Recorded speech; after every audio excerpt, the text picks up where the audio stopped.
Senator Erwin Tulfo, patungkol po sa kaganapan na nangyayari ngayon sa pagitan ng Chinese Embassy at sa atin pong mga senador. Ang akin po lang mungkahi sana, ako po ay naniniwala, mga mahal kong kasama, na itong usapin na ito ay masyadong popular sa ating mga kababayan. At ang magsalita ka ng patungkol sa pagsasaayos ng singgalut na ito ay hindi pabor sa sino man na magsasalita nang gusto mong magkaroon ng kapayapaan. Pero sa usapin na ito, ako po ay tatanggapin ko kung ano ang sasabihin ng mga tao sa akin. Kung sasabihin nilang, oh, pro-China yan. Okay lang po. Wala pong problema. Ang akin pong gustong sabihin sa ating mga kababayan, alam niyo, ang isang bagay, pag hindi natin inayos, pag hindi tayo nagtulong-tulong na maayos, lalong-lalo na sa kapitbahay natin, kapitbansa natin, hindi po ito makatutulong sa atin. Hindi po ibig sabihin na ako'y pumapayag na pagsalitaan ng hindi maganda ang ating mga kasama ng Chinese Embassy. Hindi rin naman tama yun. Pero, hindi rin naman po tama na ang isang opisyal natin sa gobyerno na isang unipermado pa ay gagawa ng katatawanan o karikature ng presidente ng China.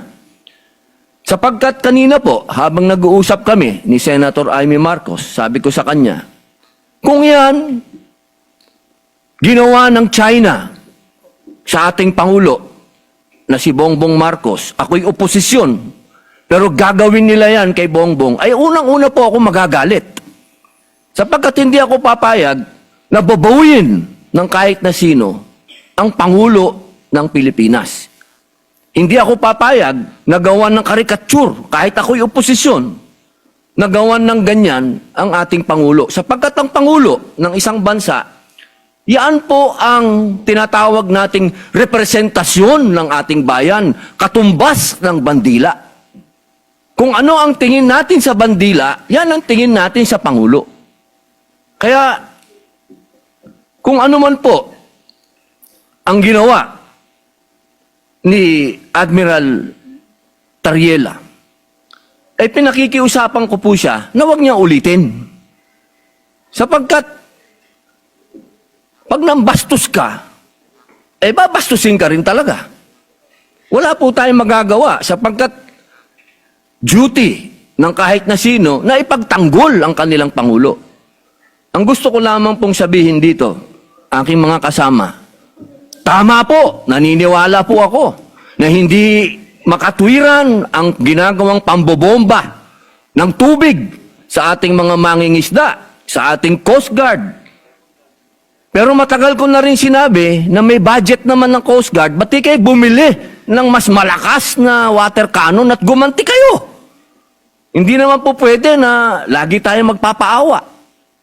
At parehas naman kayong tinatawag natin tanod ng Coast Guard kayo pareho. Hindi naman kayo gray ship. Ang gray ship, yun ang military. Kapag hindi naman pwede yun. Yun ang tinatawag natin na escalation. Pero kung dalawa kayong white ship dyan at nagbombahan kayo ng tubig dyan, walang ano yun. Walang issue yun, walang escalation yun dahil pareho kayong tanod baybayin. Pareho kayong nagpoprotekta ng coast natin. Pero para sa usapin nang ikaw ay magtatalumpati at gagawin mong katatawanan yung Pangulo ng isang bansa, palagay ko, inuulit ko po, ako po ay oposisyon. Pero kahit sinong gumawa niyan sa presidente ko, hindi ako papayag.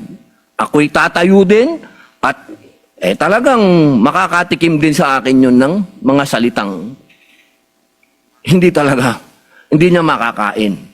Sapagkat sa akin, anuman ang political affiliation natin, pagdating sa Pangulo sa ibang bansa, iisa tayo. Solid dapat tayo, nakatayo dapat tayo sa Pangulo natin, pag-usapin na ng ibang bansa na.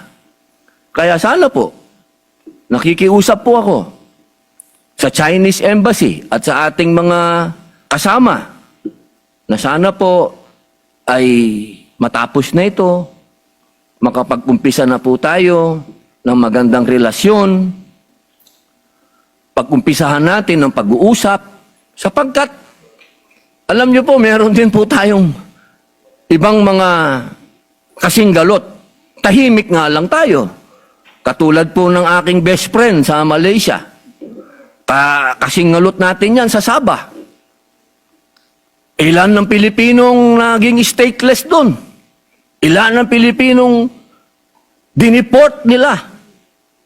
Pero naging tahimik naman tayo. Wala naman akong naririnig. Kaya sana kung ano po yung ginagawa ng iba din sa atin, pantayan din natin. Alam nyo, masakit sa akin magsalita ng patungkol sa Malaysia dahil kapatid kong mga Muslim yan. Pero ini-example ko lang po sa inyo na meron din tayong problema sa ibang lugar na meron din ginagawang pang-aabuso din sa atin na hinihingi ko din na magsalita din kayo.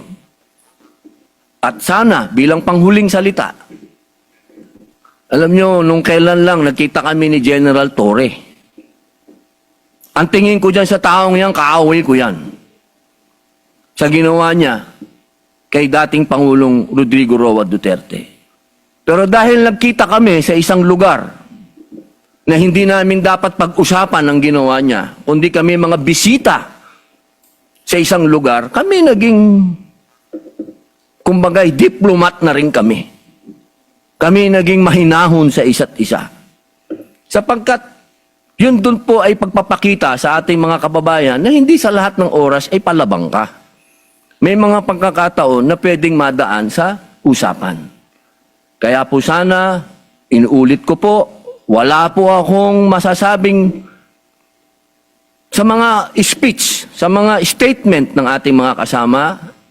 Naniniwala po akong may katwiran po ang inyong mga sinasabi. Kaya niya lamang po, sana, pagsabihan din po natin yung mga unipermadong personnel ng ating bansa na magdahan-dahan din lang. Pwede ka namang mag-speech nang wala kang gagawing karikature o katatawanan ng isang Pangulo ng bansa. Yun lamang po, maraming salamat po, Ginoong Pangulo at sa ating pinunong mayurya.